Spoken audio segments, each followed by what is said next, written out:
Hello, everyone, and welcome to our Psychosomatic Conversations today. We appreciate you being part of our community. We appreciate you investing your time with us. It is our most valuable resource, and we really want to thank you for that.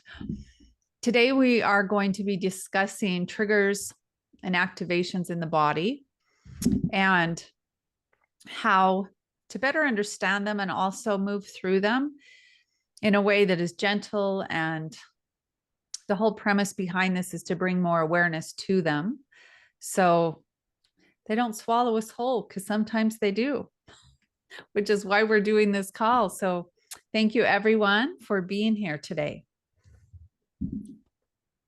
And this is my fellow mentor and teacher and friend, Linda Thackray from Australia in Sydney. So we both welcome you today.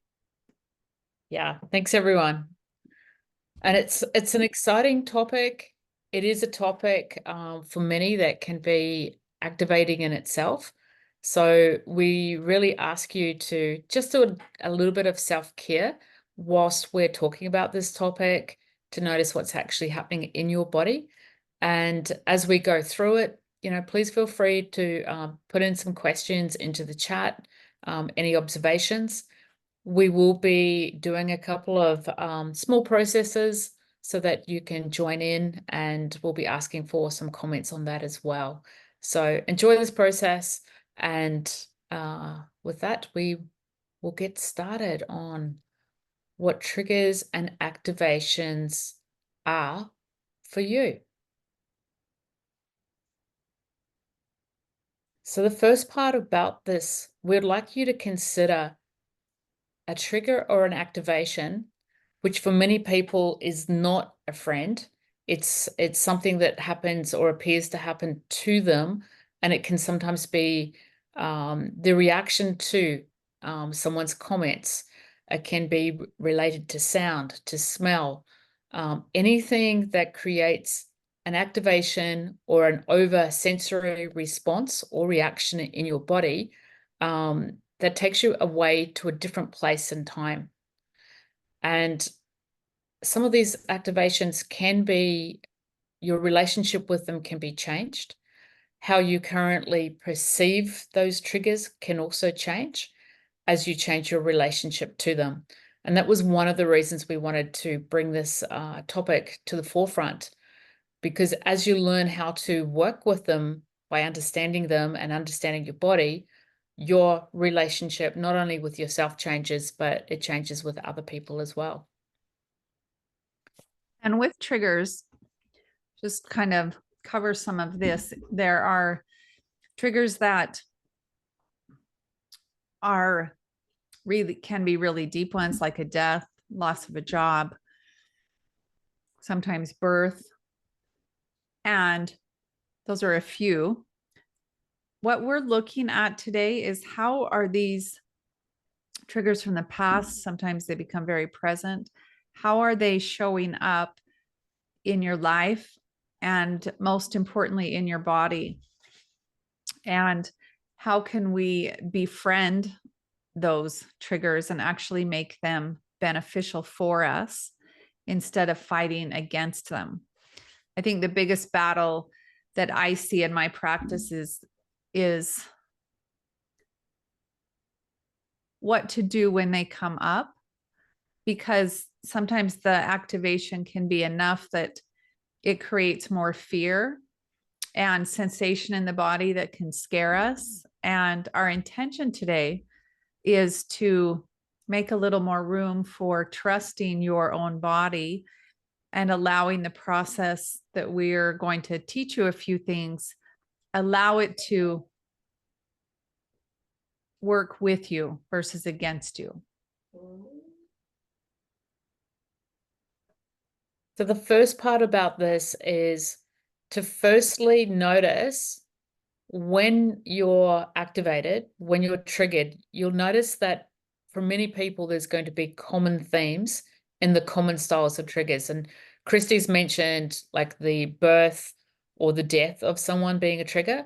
But if we look at the more common triggers of every day where you might be activated, we'd like you to start to just become aware of how would you, by feeling into your body, what would you notice in your body when you're triggered and when you're activated? And that could be a number of different things. It could be in your thinking style, it could be in the emotional field, or it could actually be in the physical sensation in your body.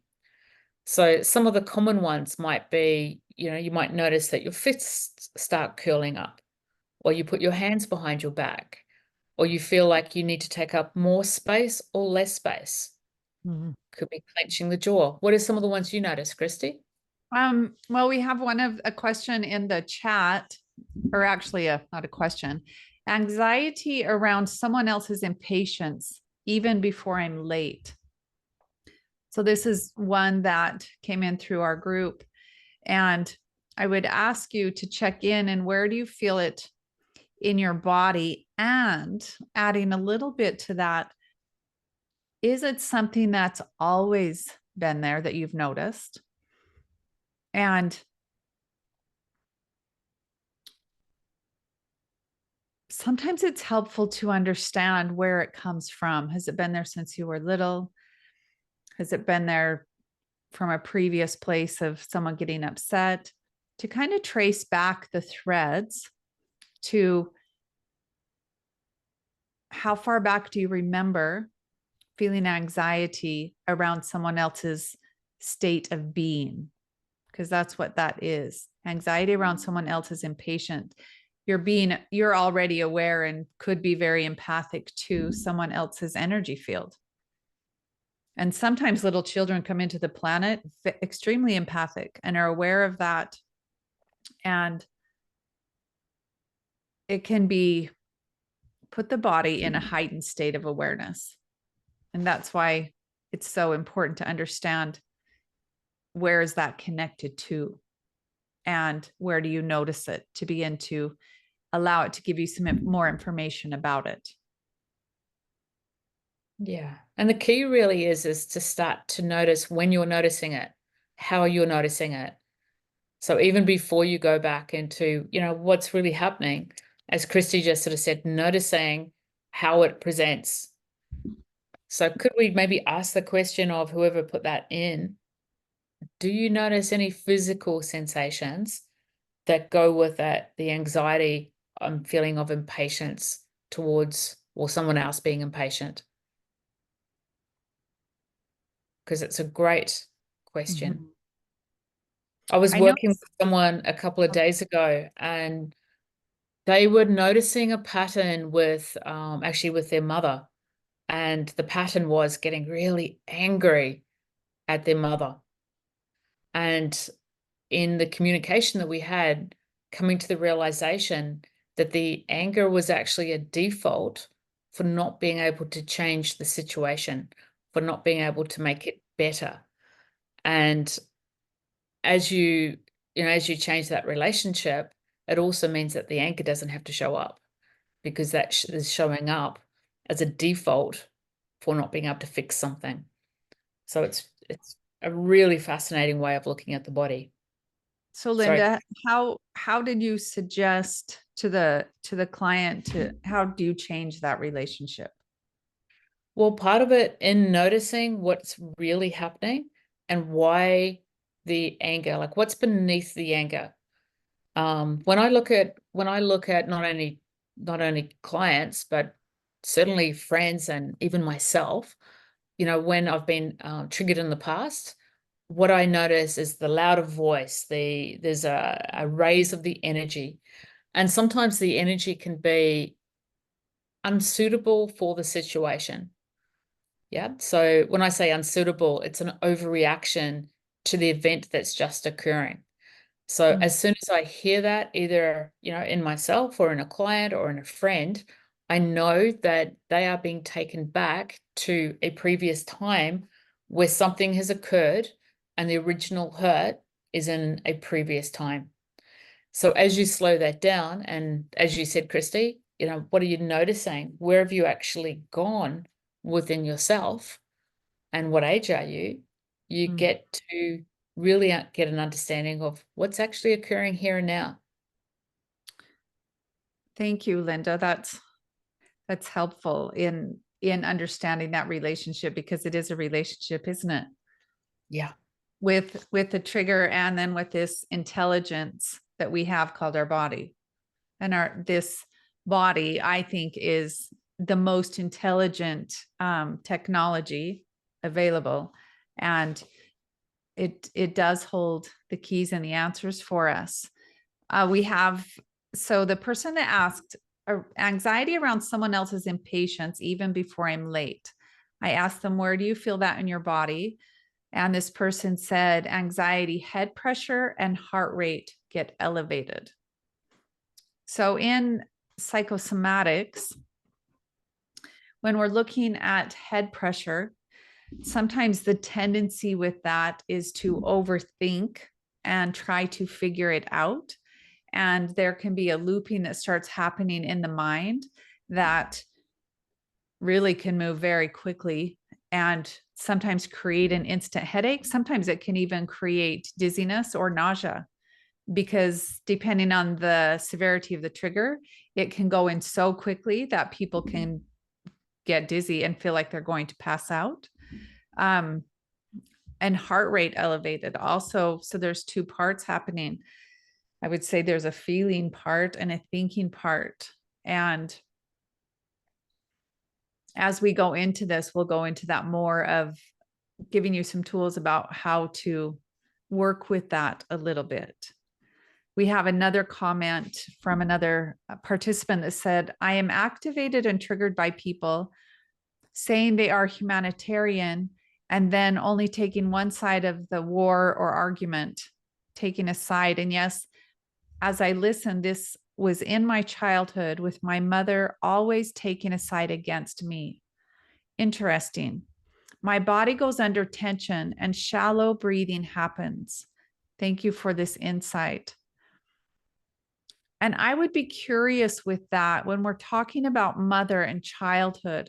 Also in psychosomatics, we are talking about what's called the base.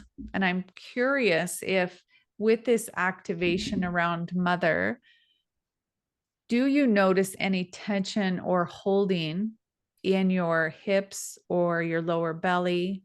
Sometimes even a clenching in your toes. Sometimes the toes can come up. The body is our unconscious mind. And so it's communicating to us, whether we're aware or not, with a movement and or a contraction. And as we bring awareness to the contraction or the movement, for example, say with the activation, the toes get clenched. Sometimes over years, the toes never unclench. And the development of the tissue becomes hard, it becomes restricted, and the body can begin to change and heal as we notice. Okay, so this lady, I'm coming back to this woman. She says, yes, my big toe lifts. I'm not aware of hip tension, but I now have 2 hip replacements. So we are talking about the base, and the body is our map for how we understand where it sits and sometimes even what it might be connected to. So thank you for sharing that with us today.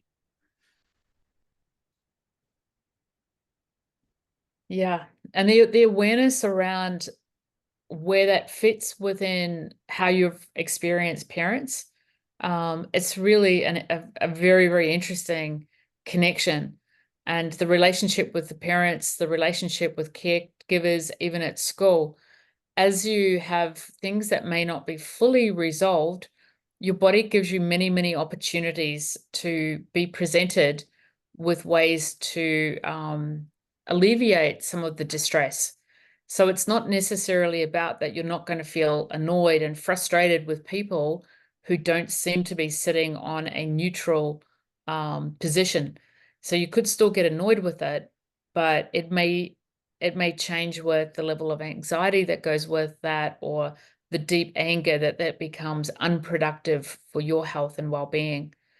And, one of the areas that, I often see with people being triggered is that the way that they appear to the outside world versus the intense feelings they have on the inside is the internal conflict of not being able to share their frustration, their anger. And as it gets pushed down, because their personality is kind, sweet, gentle, loving. So sometimes there can be an energy that's much stronger than that. And the person will feel that they can't express it because it's not in alignment with who they are. And so with the suppression, it kind of gets pushed down. And then the next layer of passion, things that people are passionate about, it gets pushed down as well, to the point that this comes out more in an explosive sort of way when finally it reaches a point in the body that it can't be suppressed. And that is very much something that would be activated by a trigger. Could be somebody saying the wrong thing. It could be something simple as a tone of voice. Yeah, the person has done nothing but actually say, "Oh, really?" Or they'll have some sort of flippant comment, and the person will be just. So I think there's different styles of activations and triggers. With ones like that, what I find is after that trigger and after that activation, there's a lot of guilt, shame, blame, and an internalization, making them wrong. So again, I don't know if anyone here has ever experienced that type of activation, but I see it very, very commonly with people that make themselves wrong rather than to understand what's really happening here. Where have I gone? What age am I? And to developing that kind, loving, compassionate, curious mindset. And Linda, with coming back to psychosomatics with the body, when there is energetic exchange, so an exchange would be thinking that someone's angry at you, like you said, or that the trigger comes in and we feel it in the system.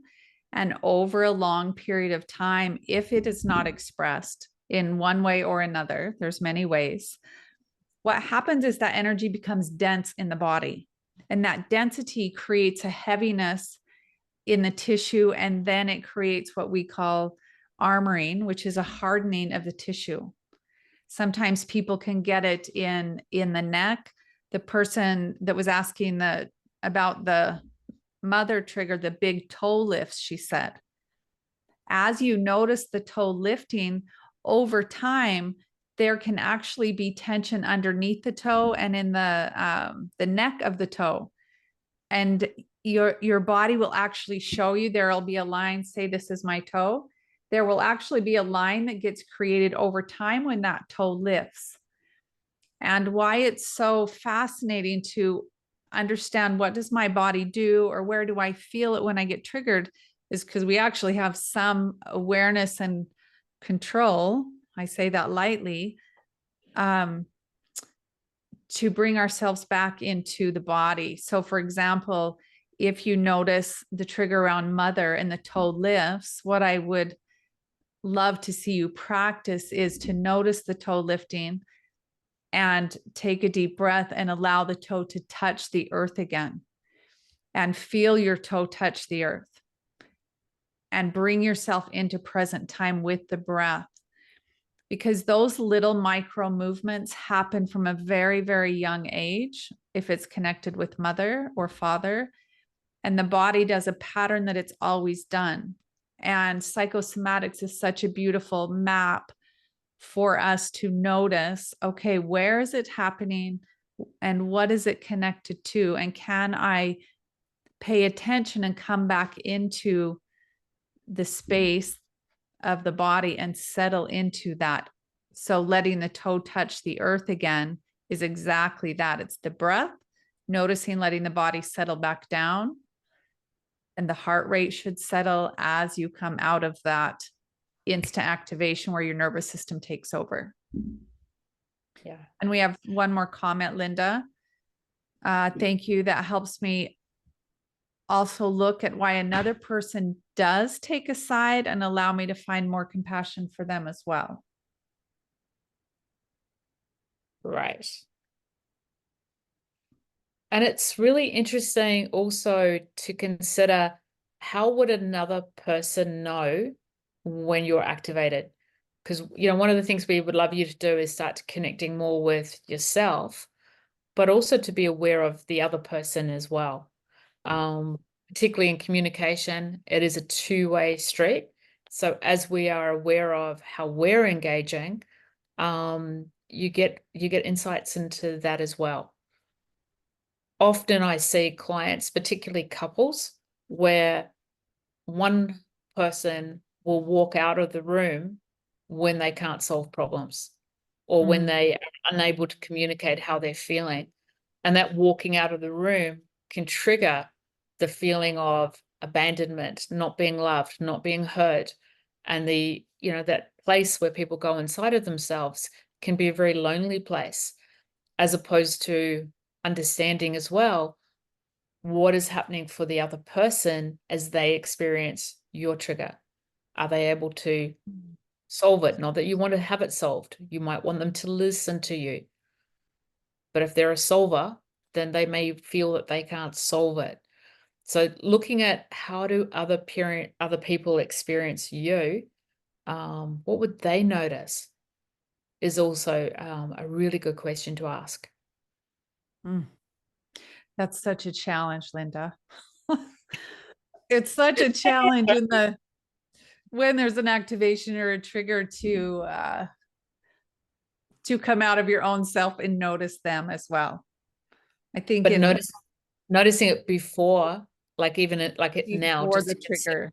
before the trigger comes up, like in a setting like ours, to just go, how would someone else notice that?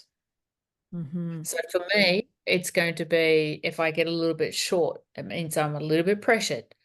And so rather than breathing, I might find that if someone was to experience me being triggered, that would probably be the first place to notice the dizziness and feeling like I've got to do it all now, as opposed to taking a breath, taking a break, going out, as you said, putting your feet onto earth, going, what's the consequence if it doesn't get done now? Is the earth going to end?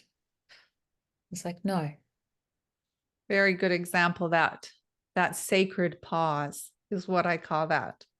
It is a sacred pause. And I would say, if someone experienced me being triggered, Linda, I know for sure the first piece is I tend to shut down and stop talking.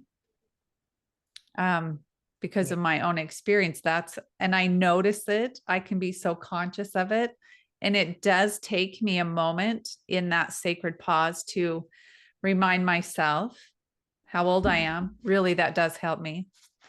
Christy, you're 53 years old. Take a deep breath and connect back to myself in this present time, and understand that that trigger is from the past and it doesn't have to be present today. That is a practice. Please know that's a practice, and every situation is different. That's for me in my relationship with my spouse. That is how I do that. But it does take me, sometimes it's longer than a moment, being aware that, and giving myself the compassion to have a little time to reacclimate matters. And that I can take that time to settle back into my body and then come back in as my adult self is really helpful. Yeah. And it's interesting when you do go back and you notice a younger part is playing out. Many years ago in the psychosomatic journey, I had an experience where I noticed that my behavior was really young. No one else was experiencing it, but I was experiencing it as like an internal kind of dialogue. And I was able to catch the fact that I was incredibly young, and it was like I was throwing a little bit of a temper tantrum, going, no, I've already done this work. Like, I've already resolved all of this. Why are we here again? And that realization that there was a part of me that was resisting the next level of learning. And as I noticed that, I couldn't help but laugh. But it does take practice, and that continual practice to actually reflect and go, what's really happening here? Because it's not about not being activated or triggered. We're humans. We have this as a human experience for reflection, for learning. So the triggers become our friends, and the insights we get from what's really happening here, and what do I need for myself at this moment in time. Mm-hmm. So true, Linda. The other day I was teaching a face reading class on Wednesday, and that very question came up from almost everyone in the group was, why does this come up again when I've done all this work? And the conversation around it was, number one, we don't get rid of something and then it goes away. We work with our experience. We continue to heal, and then we work a deeper layer of that as we invite self-compassion in, because I think our systems can only handle one layer at a time. And the more healing we have and the more wisdom we can allow to settle in us, there's a deeper piece underneath that of opening again and again. Yeah. And I'm sure you also experience with clients, Christy, as well. There can be a fear of when something comes up again, there can be a fear of the original event. So the original event can be, I wasn't able to process it. I was anxious. I was depressed for years.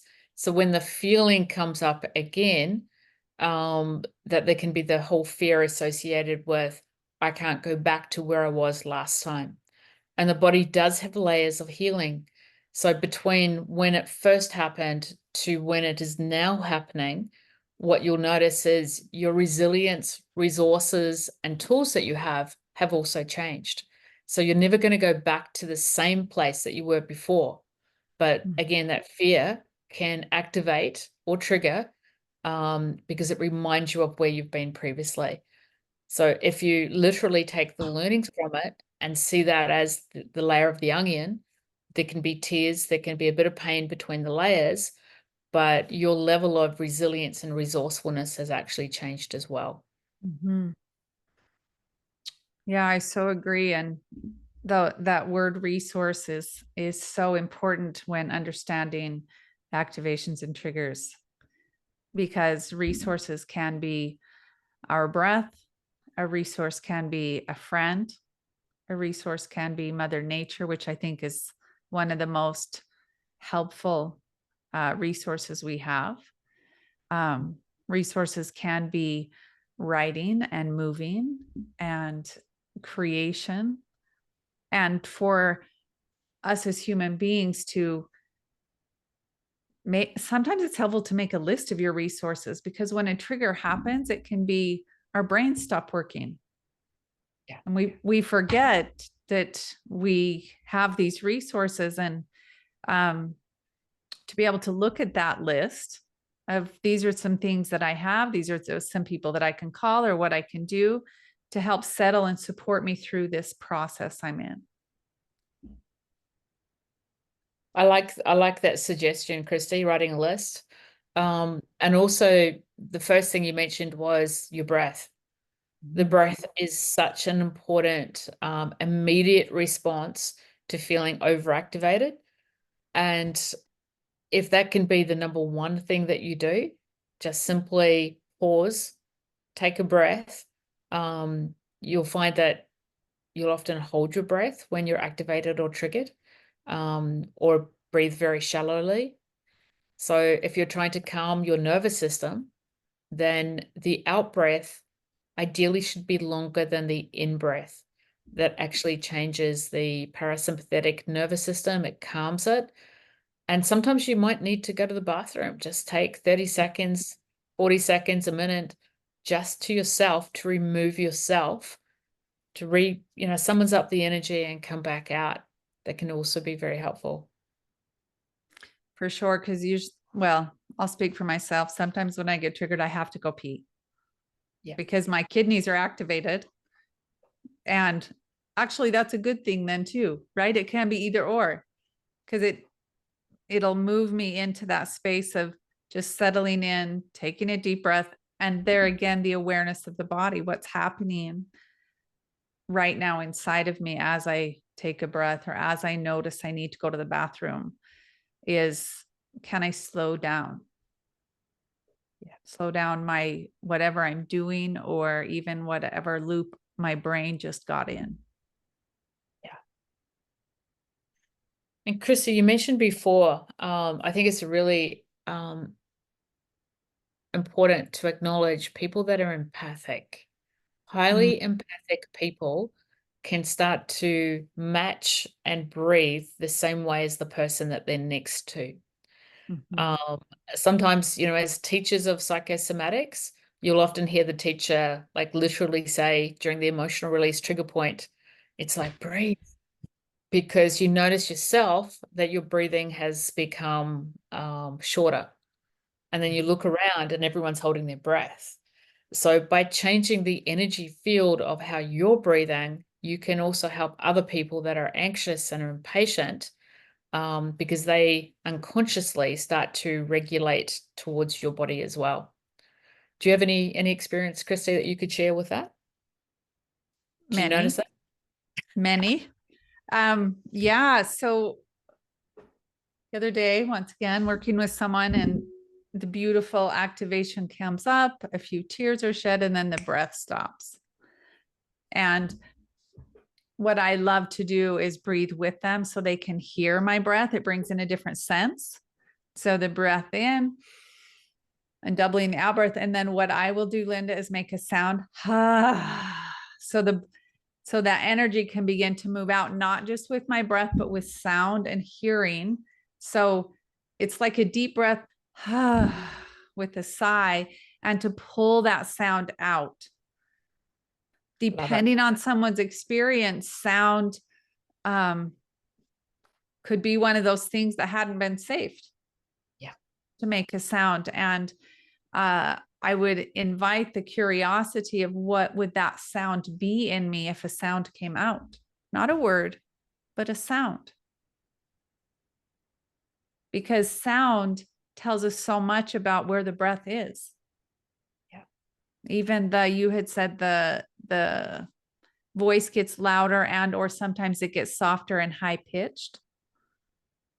Sound is such an important part of the somatic movement, to listen, to engage, and then slow the breath down so they can hear you. Because it's a different sense that kind of jars the system out of here again, back into the body. And it even, when people say take a deep breath, I would add sound to that. That's also a really beautiful way when people can't sleep because they're overactivated. The mind is really going into overdrive to actually do that really quiet, gentle sound as you're doing a body scan going through, but to bring that sound coming through. So if you had a partner next to you, that they wouldn't be able to hear the sound, but your body would hear the sound. It's a really beautiful process of releasing that as well with the activation. So I'm going to add to that, Linda, because we're somatic people. In bed, if that is happening and you make the sound, what I would suggest is going into the body, into the base, which is around your tush and your legs. Feel your legs in the bed. Feel your feet in the bed, and your back, your hips, your head. So you come into that feeling sense again. Oh, I am supported and held in this bed. I can feel the sheets. I can feel the air sometimes. And then take the deep breath and notice if there's any contraction in the body. And as you breathe out, to relax your tush, to allow your legs and your shoulders to rest a little bit more in the bed or whatever you're lying or sitting on. But to start to bring in a little more of the body with the breath, with the sound, will help to slow down the activation too. And that's helpful as well, because you're actually learning how to calm your body system when it's not under an immediate threat or pressure. So as you're calming it, you're actually developing a tool that you can use when you're with somebody, or even if you're not actually activated by someone. It could be going out in public. It could be meeting a group of people, doing a presentation.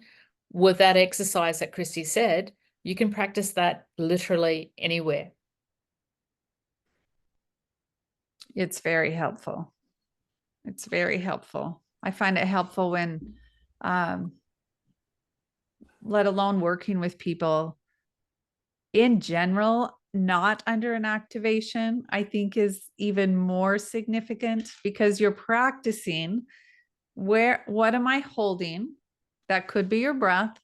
That could be a contraction in the jaw. It could be a contraction in the fist. Could be a contraction in the tush. Where am I contracting and holding when I'm just going to the grocery store or I'm doing my dishes? Because the unconscious mind, this body, will continue to do the same behavior until we bring awareness to it. And I invite everyone to bring awareness to it outside of an activation, because it's like going to the gym or on a walk. We practice, lifting weights or doing push-ups. It is a practice that sometimes those little micro movements create that massive macro movement, in that it comes more quickly when we are in an activation, because we've already practiced it. Like I practice it at a stoplight because I'm sitting, I'm not doing anything but looking at the stoplight in the cars. I literally practice this all the time by taking a breath and notice if my butt is clenched or not, and my legs are relaxed on the seat, instead of staying in my head or listening to whatever. That is my practice of coming back into my own space, present time, more often. Yeah, definitely coming back into your own space. One of this comment may create like a little bit of an activation, but we'll see how we go. Is there a person that you notice that pushes your buttons, that activates you? And if there is, I'd like to ask you to explore within yourself whether or not that person has characteristics that you may dislike also in yourself. I'll throw that one over to you, Christy, to add to. This is one of those reflection questions that is real, and I also personally struggle with, because I was just thinking of that person, Linda, and my throat tightened up. I'm like, yep. And yeah, I do notice those kind of things, and it's helpful because there again, the practice of noticing when power, I would say this, when power leaves me, like personal power, that's kind of what that is for me, Linda. Yeah. And then I practice again. Oh yeah. I'm coming back into the breath. Once again, I remind myself how old I am. I allow myself to either move a little bit or take some deep breaths, because it's a charge, and it's an instant charge that you said it. I felt it. And I can take a deep breath and get checked into my breath and my body. And the charge can move as we practice moving. And also to know in myself that there's still some healing to be done with that. Because if I'm still holding a charge when you have me think of someone, which happened that quickly, that tells me that I'm still healing parts of that for myself. And I might for the rest of my life. And I'm coming into I'm coming into self-compassion with that, to know that that's okay. It's so okay that it may be this lifetime that is my practice, to reclaim my own power, to understand when it leaves me and when I call it back. Yeah. But even just noticing that, Christy, I think can be really powerful. And a beautiful reframe, one that I've experienced once really strongly for myself, is what is my body system doing in the presence of that person? Mm-hmm. And the reframe was a contraction of energy in with this particular person, and noticing, my body doesn't actually feel safe in the presence of this person. Mm-hmm. So the reframe of it was actually remarkable, because it gave me much more compassionate towards her. I realized that she was just simply presenting as a teacher for me to learn how to hold space in the presence of what I felt was quite an overbearing energy. And that's where I love how how triggers can start to give you information if you're not afraid of them, but go, what can I learn from, but noticing what my energetic field's doing, but also the body as well. Yeah, I had a experience last summer where that happened, Linda, which I thought was fascinating. This same person, I noticed when I was in their presence. So the old story in my head was, I don't like their intolerance. And it took me a couple days later when I brought that into my own awareness, and I realized how much I held intolerance for them. Yeah. And dang, that's a hard one to look at in that reflection piece. I get the intellectual part of it, and it is not simple to own that piece in myself too, that I was also being intolerant and not holding any room for them. Yeah. Which is what I didn't like about them. Yeah, never easy. Never easy. Absolutely not. No. Do we have a few questions that have come in? Yeah, so we have one that says, interesting to note, when someone's action creates anger or hurt, how I might also act in that way at times too. It is something in me I don't like as well. I turn up the music and dance it out. If a phone call has triggered me, it gets me back into my body. I love that. So you use movement as a resource and sound, two different things, which I love, because sound, the vibration of sound within us and I think around us, also is helpful to shift our nervous system. Christy, as you were reading that out, I was also thinking about, Christy and I both teach face reading as part of the psychosomatic therapy, but it's also a standalone thing. When you learn how to read people's faces, you actually become a lot more tolerant and compassionate towards how other people are. And some of it can be, you just need to look at a person's face and go, oh, that person's direct, logical, practical. They speak very much to the point, straight nose to the point. Their jaw could be somewhat squarish. So you might kind of go, like a little bit of sensitivity. So you start to hear a person through their perspective rather than being offended by people. And I think that's one of the things I love about face reading. It's so helpful because it doesn't make it about you. Yeah. You can still notice your piece, but yeah, that we're creating more room within our lens than only what we've experienced or seen. And I think that is one of the most amazing gifts of psychosomatics, is beginning to read a face, which is what we teach, and learning about your own gifts and challenges, and also about those people who might be triggering you and their gifts and challenges.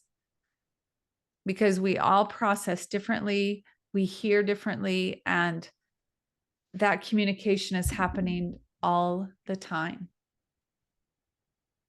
Yeah. Yeah.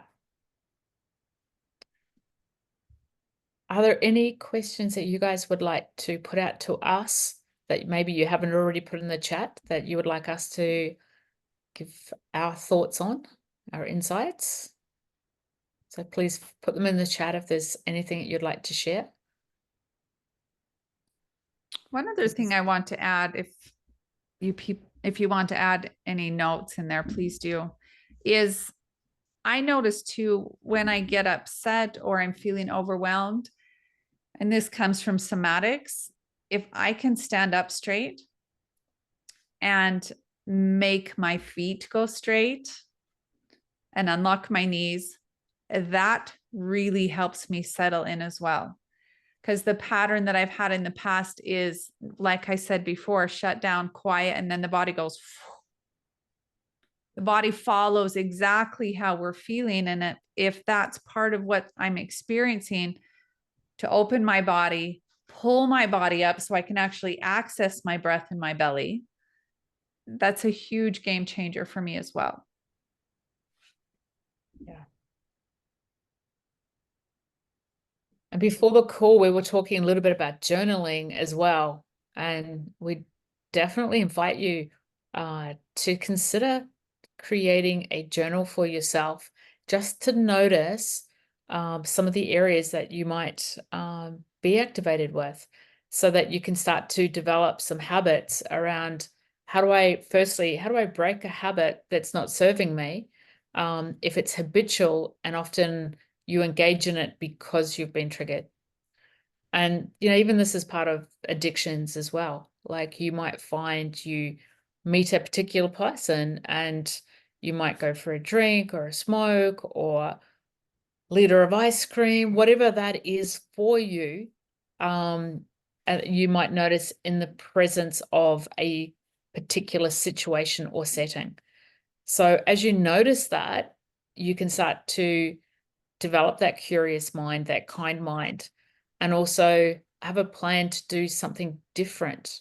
It may not necessarily be that you don't have a drink or don't have some ice cream, but maybe take a look at changing the habit. It could be, I'm sitting with the distress and I'm drinking a beer or a glass of wine, and I'm going to have one glass of wine as opposed to the whole bottle. So there can be a negotiation factor as you settle with being with the part that's activated, so the part doesn't feel punished, but to just get to know the dialogue of that part. What's it needing? What's it, what other than the comfort that it traditionally knows, is it seeking? Yes, because that only removes the discomfort for a small amount of time. Yeah. And then it tends to come back very quickly. Another question that you could ask is, what is it that is really upsetting me? And it takes a few moments as you sit there to ponder that. What is it? And or what am I reacting to? And how important is this? I know if I'm feeling hormonal, Linda, it's never pretty because it's that activation in my brain is big right now. And does it matter tomorrow? No. And it helps me to remember that I can give it the space and it will be better tomorrow. But there again, it is a muscle of practicing that often. And some nice examples of that is you come home. I don't have children, but if you have got children, you come home, you left, there were no dishes in the sink. You come home and the sink is full of dishes. And the reaction is to get angry for many moms, possibly dads as well, is to get angry. But an example of what Christy is saying is to actually go, and what's really happening here? And what's really happening here? Yeah. So yes, it could be the anger that might be the first reaction, that's not actually what's happening.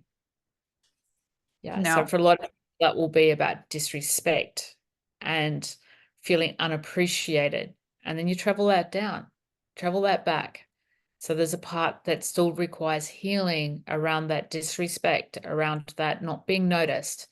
Because even the act of noticing the fact that a part of you, not all of you, but a part of you is feeling disrespected, you know that you can then hang out with that part. Whereas if you just leave it as I'm feeling angry, you may not be able to diffuse that in a way that actually brings some lasting healing. Yeah. And I find, Linda, there's that reflection piece again. If there's a feeling of disrespect, for me, I ask myself, how am I disrespecting myself? Because there's a reason why that's a trigger for me, like the dishes, for example. And how I might be disrespecting myself is not having clear boundaries about dishes. Number one is also about asking for what I need. Yeah. And not expecting people to figure out what I need, because it's not their job. And if I am not aware that that's part of my own process, and thinking that it's someone else's job to fix that, that can be a huge crank in my body, because that can happen again and again and again over years and years and years. And then somatically, sometimes what gets developed is constipation and hemorrhoids and or digestive pain, because there hasn't been a way out of the loop that happens in the mind.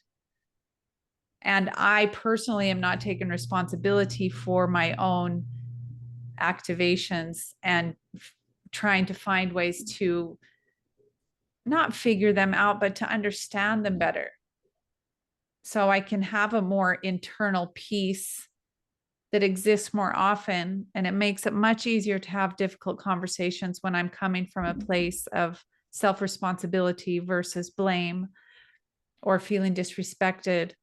It comes so much easier and is received in such a better way. Yeah. Yeah. So true, Christy. Beautifully said. I've been there 1,000 times.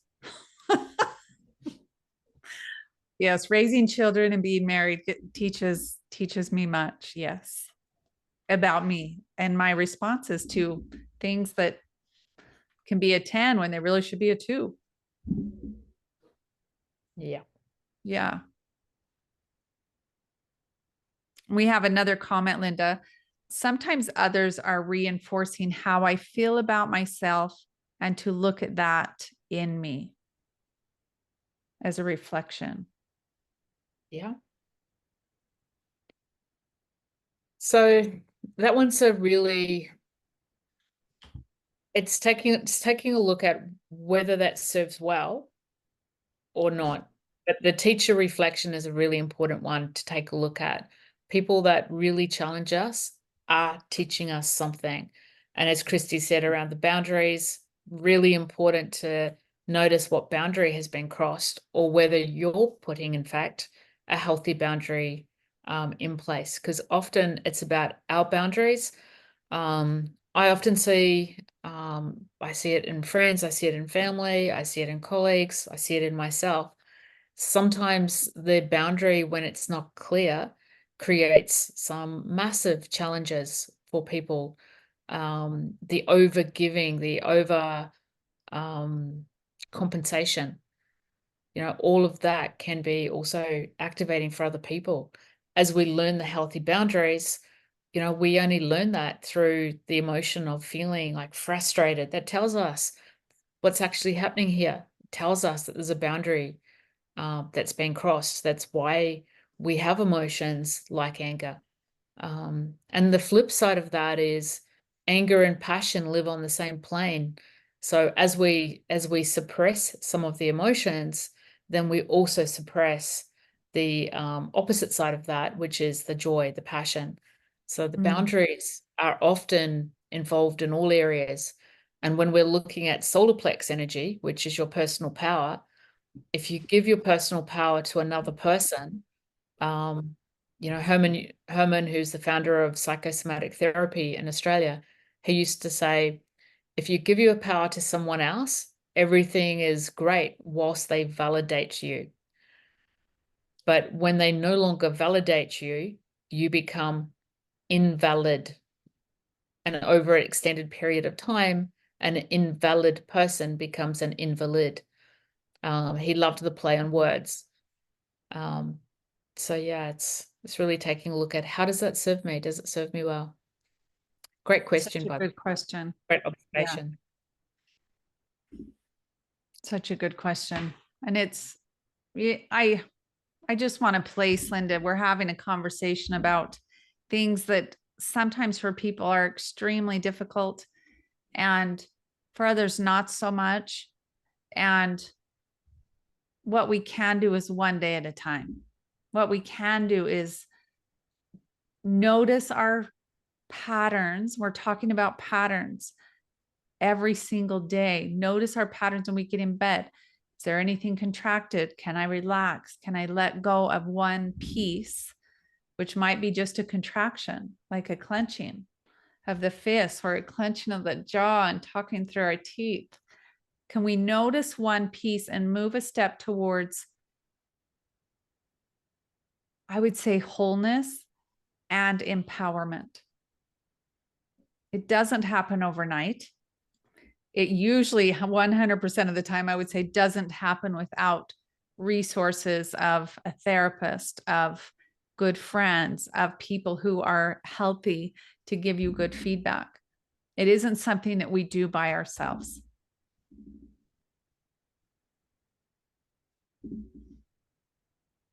And I'll just add to that, be kind, be gentle. You have the right to be enjoyed as much as other people enjoy you. So, yeah. And maybe in your journaling, to put in some of the things that you love about who you are and what are some of your gifts that you bring to the world. What is it that you offer that you can begin to actually own without arrogance? Literally just to own it. I am sensitive. I am empathic. I am courageous. Those kinds of things and affirmations on a daily basis. And I'm a huge believer in tapping. And you can tap on your head and say those things. You can tap here.